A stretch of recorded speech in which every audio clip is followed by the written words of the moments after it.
Let's talk about some of the most powerful parts of your body, these tiny little glands that basically act as the master controls for your growth and your energy. We're talking about the pituitary and the thyroid, and we're going to dive into what happens when that delicate balance gets totally thrown into chaos, pushing our bodies to some pretty incredible extremes.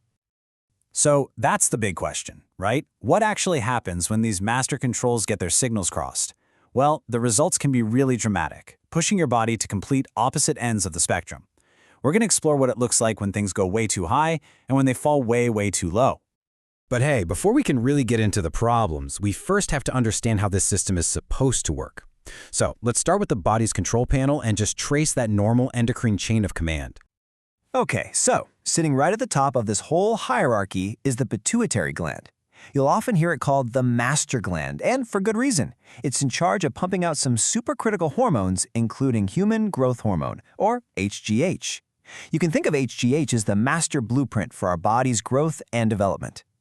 This chain of command is kind of like a perfectly timed relay race. First, the hypothalamus passes the baton to the pituitary gland. The pituitary then passes it to the thyroid. And finally, the thyroid crosses the finish line, releasing the hormones that control our metabolism.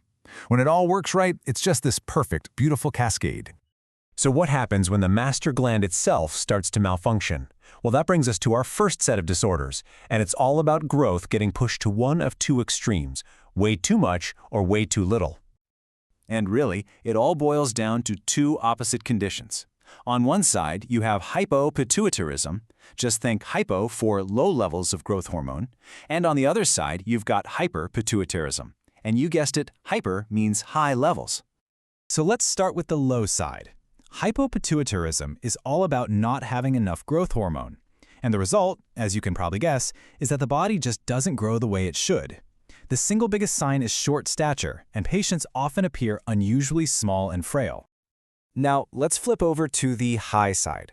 Hyperpituitarism is usually caused by way too much growth hormone, and a lot of the time, that's from a tumor on the pituitary gland. This flood of HGH causes the bones to just keep growing, which leads to a condition called acromegaly, and it has some really distinct features. We're talking an enlarged face, jaw, hands, and feet. So how do you treat that? The main approach is a surgery called a hypophysectomy, which is just a fancy way of saying they remove that tumor. But this is incredibly delicate work. Watching the patient after surgery is absolutely critical because the risks are serious. Things like increased pressure inside the skull, infections like meningitis, or even a leak of the fluid that cushions the brain. Okay, so let's move a little further down that chain of command. We went from the controller of growth, and now we're shifting to the engine of our metabolism, the super powerful thyroid gland. And just like the pituitary, thyroid problems are a story of two extremes. For low thyroid hormones, think Hashimoto's, and burn this phrase into your brain, low and slow.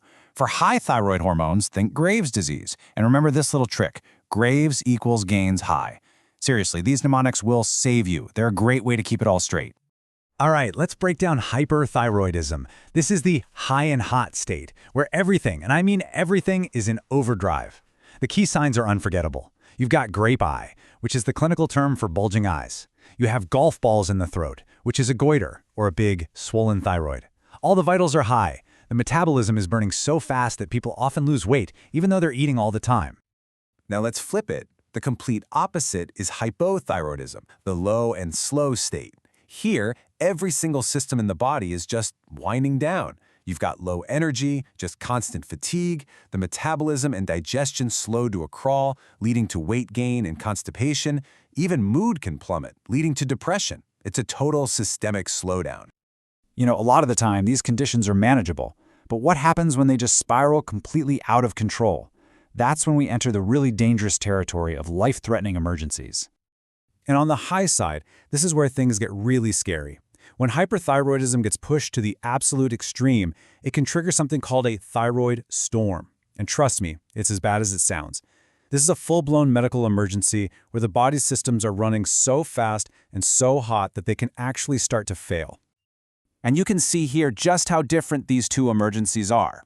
In a thyroid storm, everything is dangerously high. Agitation, blood pressure, heart rate, you name it. The priority is getting that crisis under control. But in a myxedema coma from extreme hypothyroidism, everything is dangerously low. The body is literally shutting down, which can lead to respiratory failure. So what's priority number one? Securing that patient's airway. So you're faced with these insane extremes. How on earth do you restore the balance? Let's take a look at the treatments that can bring the body's engine back to a nice, normal speed. For really severe hyperthyroidism, surgery to remove the thyroid, a thyroidectomy, might be the answer.